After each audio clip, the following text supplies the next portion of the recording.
चलिए शुरुआत करते हैं, सारी बातों को ध्यान से समझेंगे सर, इसको थोड़ा क्लियर भी देखते रहेंगे। यहां पर आप देखेंगे तो फॉर्म भरना शुरुआत हो चुका है आपके 14 अगस्त से और 13 सितंबर तक फॉर्म को आप भर पाएंगे।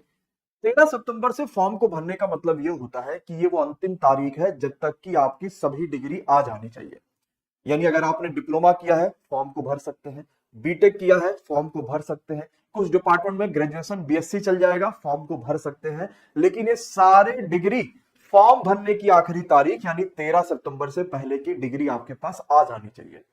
अगर आप ओबीसी के हैं, एससी के हैं, एसटी के हैं, ईडब्ल्यूएस के हैं तो 13 सितंबर से पहले के डॉक्यूमेंट आपके पास होने चाहिए। एससी एसटी के डॉक्यूमेंट पुराने होंगे तो भी चल जाएगा, लेकिन ओबीसी के और ईडब्ल्यूएस के डॉक्यूमेंट 1 अप्रैल 2026 के बाद का होना चाहिए। अगर इसके पहले का है, चाहे कोई कुछ भी कहे, एक बार जाके अपने डॉक्यूमेंट को रिन्यू जरूर करा लीजिएगा। ईडब्ल्यूएस तो कराना ही कराना होता है, रेलवे ने ओबीसी में भी कह दिया था कि डॉक्यूमेंट आपके जो सर्टिफिकेट होते हैं गवर्नमेंट ऑफ इंडिया के होने चाहिए और अपडेटेड होने चाहिए।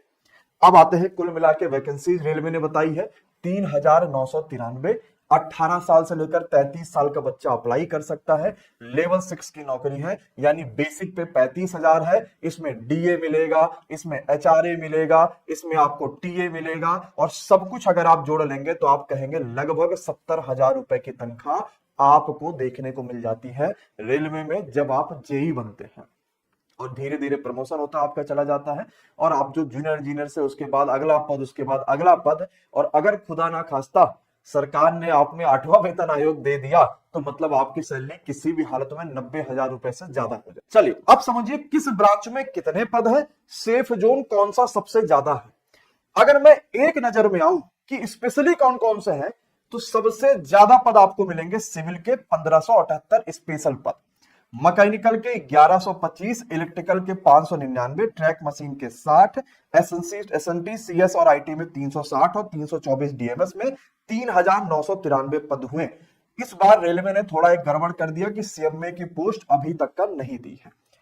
अगर मैं ये कहूं कि यार इसका सही रूप क्या होता है, जैसे होता क्या है, मान लीजिए कि एज एग्जांपल कि कोई सिविल का काम चल रहा है रेलवे में, तो क्या उसमें इलेक्ट्रिकल के लोग नहीं काम करेंगे? करेंगे भाई, क्योंकि अब कोई घर बन रहा है तो घर तो वैसे बनाना तो सिविल इंजीनियर का काम है, लेकिन उसमें इलेक्ट्रिकल इंजीनियर भी आता है अपने इलेक्ट्रिक वाला काम करने। उसमें हो सकता है कहीं कोई अगर ऑफिस बनना है जहां बहुत सारे सॉफ्टवेयर लगे या बहुत सारी मशीनरी लगी है तो उसमें मैकेनिकल इंजीनियर भी आएगा। तो ऐसे ही जेई में होता है कि हम सिविल वाले बच्चे इलेक्ट्रिकल के भी कुछ डिपार्टमेंट में आ जाते हैं, इलेक्ट्रिकल वाले सिविल वाले मुश्किल आते हैं, लेकिन इलेक्ट्रिकल वाले मैकेनिकल में, मैकेनिकल वाले इलेक्ट्रिकल में, इस तरीके से ट्रांसफर आपस में रहता है। तो अगर मैं इसको ओवरऑल लेकर चलूंगा तो सबसे ज्यादा मौके किसके पास है? अभी इसमें इलेक्ट्रिकल कमेंट आ रहा था ना, मैकेनिकल भी आ रहा था, सबसे ज्यादा मौके किसके पास है? इलेक्ट्रिकल या इलेक्ट्रॉनिक्स के पास। 2415 वैकेंसी 4000 में से सिर्फ इलेक्ट्रिकल वालों की है। इसके बाद मैकेनिकल की 2108 है और सिविल की 1902, कंप्यूटर साइंस या आईटी की 307, यानी इतना वैकेंसीज में आपको मौका मिलता है। क्या मेरी बात को ध्यान से समझ पाए कि नहीं समझ पाए?